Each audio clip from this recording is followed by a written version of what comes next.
XYN के channel पर आप सभी बच्चों का आज की क्लास में बहुत बहुत स्वागत है।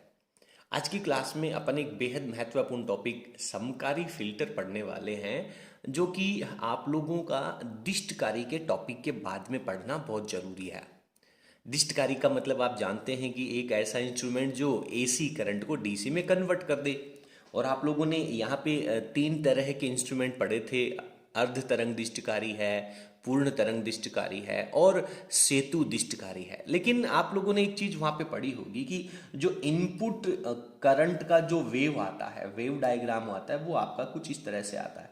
और आप जानते हैं कि सर AC करंट है तो डेफिनेटली इसमें फ्लक्चुएशन तो होगा, उतार चढ़ाव तो होगा। लेकिन सर जब AC को, ये जो AC करंट है, इसको जब हम दिष्टकारी का उपयोग करके DC करंट के अंदर कन्वर्ट कर लेते हैं तो DC करंट के अंदर तो इसमें फ्लक्चुएशन नहीं आना चाहिए ना। DC करंट के अंदर तो बिल्कुल एक स्ट्रेट लाइन का ग्राफ आना चाहिए। लेकिन आपने जितने भी डायग्राम पढ़े हैं, चाहे वो अर्ध तरंग दिष्टकारी हो या पूर्ण तरंग दिष्टकारी हो, उन सब में जो आउटपुट ग्राफ है वो कुछ इस तरह से प्राप्त हो रहा है। तो सर ये जो वैल्यू है वो तो एग्जैक्टली एक आदर्श DC नहीं है। और हमें क्या चाहिए कि ये जो टॉप इसकी पीक वैल्यू है, अगर वो एक स्ट्रेट लाइन के फॉर्मेट में अगर आ जाए तो उसको हम आदर्श DC कह देंगे। तो इस तरह की जो ऊंचा वचन कहते हैं, इसे हिंदी में ऊंचा वचन कहते हैं, इंग्लिश वर्ड है इसका फ्लक्चुएशन। यानी कि दिष्टकारी के द्वारा जब आप AC प्रत्यावर्ती वोल्टता को दिष्ट वोल्टते हैं तो वो जो दिष्ट वोल्टता है उसमें ऊंचा वचन की स्थितियां पाई जाती हैं। उनको कम करके और एक आदर्श DC वोल्टेज प्राप्त करना, उसके लिए जो आपको इंस्ट्रूमेंट चाहिए उसे हम समकारी फिल्टर कहते हैं। फिल्टर का मतलब छानना। देखिए ये जो DC था, इसके अंदर जो वोल्टेज में कम ज़्यादा की वैल्यू आ रही है उसको अपने को एक स्टेडी फॉर्मेट में एक नियत वोल्टता के अंदर कन्वर्ट करेंगे। तो इसके लिए जो आवश्यक परिपथ होगा उसे हम समकारी फिल्टर कहते हैं। समकारी फिल्टर का मतलब होता है समान करने वाला फिल्टर। जो DC वोल्टेज है जिसमें ऊंचा वचन की स्थिति थी उसको समान करने वाला फिल्टर। ठीक है। पुरानी फिजिक्स में यदि आप पहले के सिलेबस में जाकर के देखेंगे तो ये जो समकारी फिल्टर ये बेहद महत्वपूर्ण रूप से पढ़ाया जाता था। इसमें दो तरह के फिल्टर पढ़ाए जाते थे, एक L फिल्टर और एक पढ़ाया जाता था पाई फिल्टर। लेकिन अब दोनों को अलग अलग नहीं पढ़ाया जाता, सिंपल तरीके से पढ़ाया जाता है।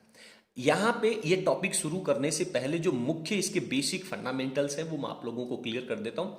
देखिए आप में से जो भी स्टूडेंट मैथमेटिक्स के हैं, जब आप बड़ी कक्षाओं में BSc में या मास्टर ऑफ साइंस में जब आप जाएंगे और वहाँ पे जब जाकर के आप जब इलेक्ट्रॉनिक्स पढ़ेंगे तो आपको आज की जो क्लास है वो मुख्य रूप से याद आने वाली है और आपको ऐसा फील होगा कि सर हाँ, हम बहुत अच्छी जगह से फिजिक्स पढ़ करके आए हैं। देखिए चैप्टर नंबर अपन 10 में चलते हैं और चैप्टर नंबर 10 में आपने पढ़ा था कि यदि मान लीजिए किसी परिपथ के अंदर कोई कैपेसिटर लगा हुआ है तो इस कैपेसिटर की वजह से यहां पर धारितीय प्रतिघात XC that is equal to 1/ωc होता है, ये उत्पन्न होता है। और धारितीय प्रतिघात का मतलब है अवरोध धारा के अंदर अवरोध उत्पन्न होना।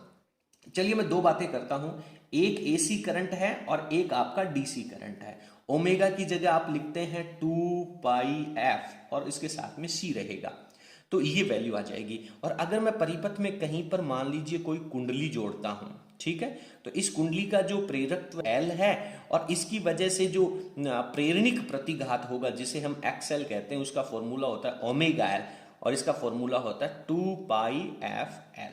ठीक है। DC जो करंट होता है और AC करंट होता है, इनकी फ्रीक्वेंसी कितनी होती है? सर AC करंट की फ्रीक्वेंसी जो है वो 50 हर्ट्ज होती है, मेरी बात को बहुत ध्यान से सुनना। और DC करंट जो होता है इसकी फ्रीक्वेंसी सर 0 हर्ट्ज होती है। तो यदि 0 हर्ट्ज और 50 हर्ट्ज के बीच में अगर मैं कंपैरिजन करूं, तुलना करूं, तो मैं 0 को नेग्लिजिबल और 50 हर्ट्ज को इनफाइनाइट कह देता हूं। दोनों की अगर तुलनात्मक बात करें, क्योंकि इन दोनों में बहुत बड़ा अंतर है। तो ये जो प्रतिघात होता है, जिस करंट के लिए प्रतिघात होगा वो करंट रुक जाएगा, क्योंकि प्रतिघात एक तरह का प्रतिरोध ही तो है। और जब प्रतिघात की वैल्यू 0 हो जाएगी तो करंट फ्लो हो जाएगा, और जब प्रतिघात बहुत ज्यादा हो जाएगा तो करंट रुक जाएगा। सिंपल है। तो अपने को क्या करना है कि ये जो DC करंट आप लोगों को आउटपुट के फॉर्मेट में मिल रहा है, इसमें कुछ हिस्सा AC का भी है और आप क्या चाहते हैं? आप ये चाहते हैं कि इसमें जो एसी का हिस्सा है वो रुक जाए और डीसी का जो हिस्सा है वो आउटपुट के अंदर चलता जाए।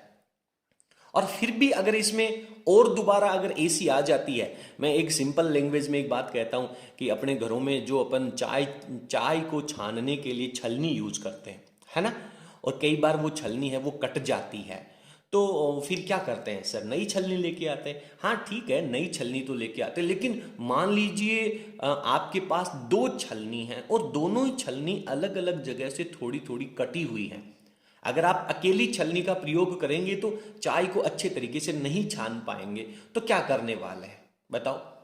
क्या करते हैं अपन दैनिक जीवन में? सर वो जो दोनों छलनियां हैं उनको एक दूसरे के ऊपर रख दीजिए और अब चाय को छान लीजिए, बहुत अच्छे तरीके से चाय छन जाएगी। तो कहने का मतलब, जब एसी करंट को आप रोक रहे हैं और अगर उसमें फिर भी थोड़ी बहुत अशुद्धि चली गई तो दोबारा एक और फिल्टर लगा दो, उसके बाद में भी अगर अशुद्धि चली गई तो फिल्टर और लगा दो, अंततः उसको प्योर होना ही पड़ेगा। चलिए, तो ये जो एफ की वैल्यू है ये बहुत ज्यादा है, मेरी बात को ध्यान से सुनना। एफ की वैल्यू बटा में है, एसी की बात कर रहे हैं तो एक्स सी का मान और डीसी के लिए एक्स सी का मान, देखिए क्या होगा। एसी के लिए फ्रीक्वेंसी 50 हर्ट्ज बटा में है जो कि ज्यादा है, और ये ज्यादा है तो एक्स सी की वैल्यू क्या हो जाएगी? कम हो जाएगी। डीसी के लिए क्या होगा? डीसी के लिए एफ की वैल्यू 0 है, फ्रीक्वेंसी 0 है, तो एक्स सी कितना हो जाएगा? अनंत हो जाएगा।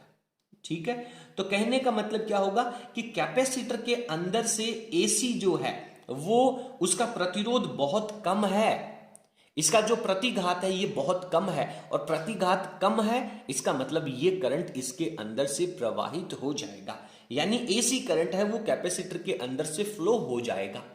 और डीसी करंट में क्या होगा?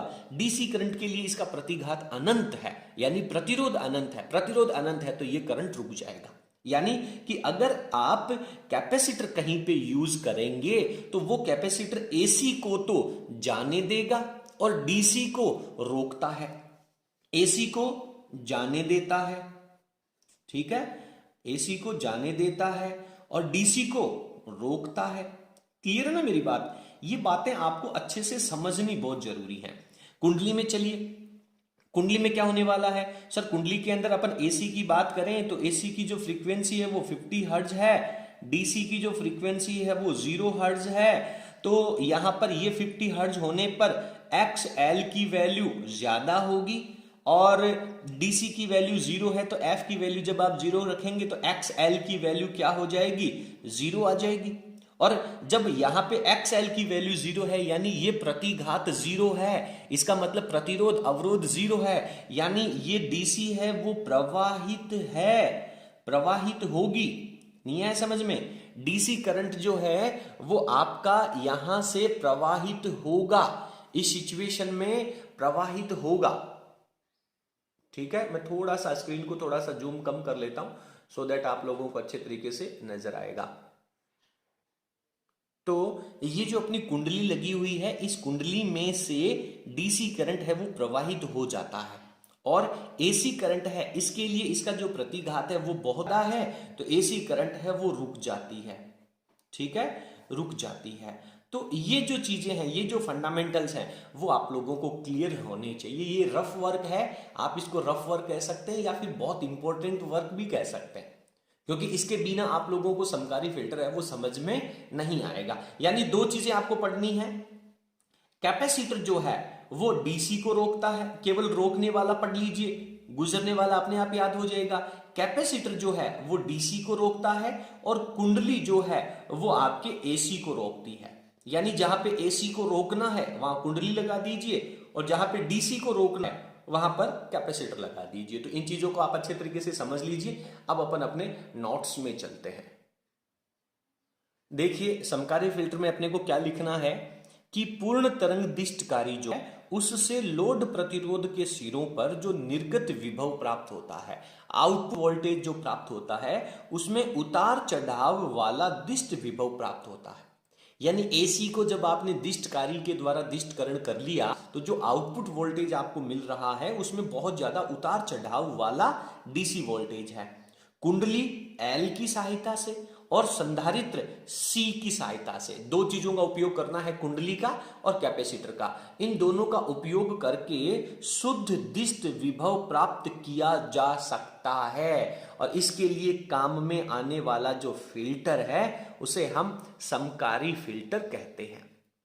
ठीक है, बस इतनी सी डेफिनेशन है। अब इसके डायग्राम को समझना। देखिए क्या होगा, ये निवेशी संकेत है। यहां पे ये इनपुट वोल्टेज जो आप लोग लगा रहे हैं, एसी वोल्टेज जो है, यहां पे आपने पूर्ण तरंग दिष्टकारी लगा रखा है। तो पूर्ण तरंग दिष्टकारी के द्वारा जब ये एसी वोल्टेज निकलेगा तो आउटपुट में डीसी वोल्टेज जो ग्राफ आपने पढ़ा है वो इस तरह का मिलने वाला है। ठीक है, इसके बाद में अब आप क्या कह रहे हैं कि सर यहां से जो करंट आ रहा है उस करंट में एसी भी है और डीसी भी है, और आप ये चाहते हैं कि इसमें से आने वाली जो एसी है वो यहां पे रुक जाए और डीसी है वो इसके अंदर से पार चली जाए। रुकना है तो उसके लिए हमें कुंडली प्रयोग करनी है। क्यों प्रयोग करनी है? क्योंकि एसी को रोकने के लिए एसी के लिए जो प्रतिघात होगा वो ज्यादा होना चाहिए, और प्रतिघात ज्यादा होने के लिए एक्सएल की वैल्यू जो है, क्योंकि एसी की फ्रीक्वेंसी ज्यादा होती है तो प्रतिघात ज्यादा होगा और करंट को रोक लेगा, जिसके बारे में अभी अपन ने वीडियो के प्रारंभ में बहुत तरीके से पढ़ा है। ठीक है, तो एसी है उसको रोकने के लिए कुंडली काम करती है। जैसे आप यहां से आने वाला जो एसी और डीसी का जो मिक्सचर है उसके आगे जब उसको कुंडली मिलेगी तो एसी का हिस्सा, अधिकांश हिस्सा यहीं रुक जाएगा और केवल डीसी इसके अंदर से पार होकर के आगे चली जाएगी। यहां पर जो आपको आउटपुट मिलेगा हो सकता है कि उसके अंदर अब भी अल्प मात्रा में एसी रह जाए। तो आपको क्या करना है, आपको तो आउटपुट यहां पे लेना है, ये जो लोड प्रतिरोध है इसके सिरों पर लेना है। तो आप यहां पे चाहते हैं कि गलती से जो एसी का हिस्सा आ गया अब भी वो बाईपास होकर के चला जाए।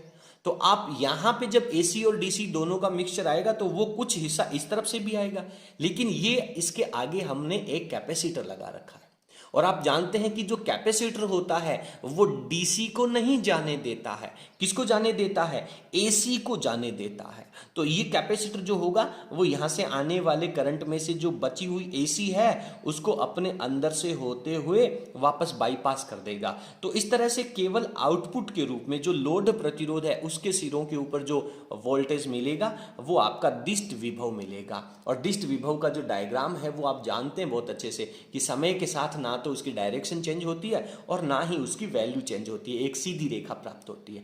और अगर आपको लगता है कि अब भी आउटपुट है वो 100% प्योर नहीं है तो आप उसके साथ में ये जो कुंडली है वो श्रेणी क्रम में और जोड़ दे जाइए और इस लोड प्रतिरोध के समांतर क्रम में और ज्यादा कैपेसिटर जोड़ते जाइए। तो कुंडली जो है वो एसी को रोकने का प्रयास करेगी और अगर थोड़ी बहुत एसी चली भी गई है तो कैपेसिटर के द्वारा बाईपास होकर के वो वापस आ जाएगी। तो इस तरीके से एसी की डीसी में कन्वर्ट करने के लिए दिष्टकारी काम में लिया और दिष्टकारी से प्राप्त वोल्टेज है उसको प्योर डीसी में कन्वर्ट करने के लिए जो समकारी फिल्टर आपने काम में लिया उसकी वर्किंग है, उसका डायग्राम है और उसकी कहानी आपने यहाँ पे अच्छे तरीके से समझ ली है। बोर्ड परीक्षा में ये जो डायग्राम है वो 1 अंक का पूछे जाने की पूरी संभावना है। तो उम्मीद करता हूं कि आपको हमारा आज का वीडियो पसंद आया होगा। यदि आपको ये वीडियो पसंद आया तो प्लीज़ आप वीडियो को लाइक करें और आपको हमारा स्टडी मटेरियल कैसा लगा कमेंट सेक्शन में इसके बारे में ज़रूर लिखिएगा। और यदि आप हमारे चैनल पे नए हैं तो प्लीज़ चैनल को सब्सक्राइब कर बेल आइकन को प्रेस करें और अपने सभी फ्रेंड्स के साथ वीडियो को शेयर करें। आप लोगों का सपोर्ट हमारे साथ रहेगा तो हम आपको और बेहतरीन कंटेंट है वो दे पाएंगे। चलिए आज की क्लास में इतना ही, बहुत बहुत धन्यवाद, थैंक यू।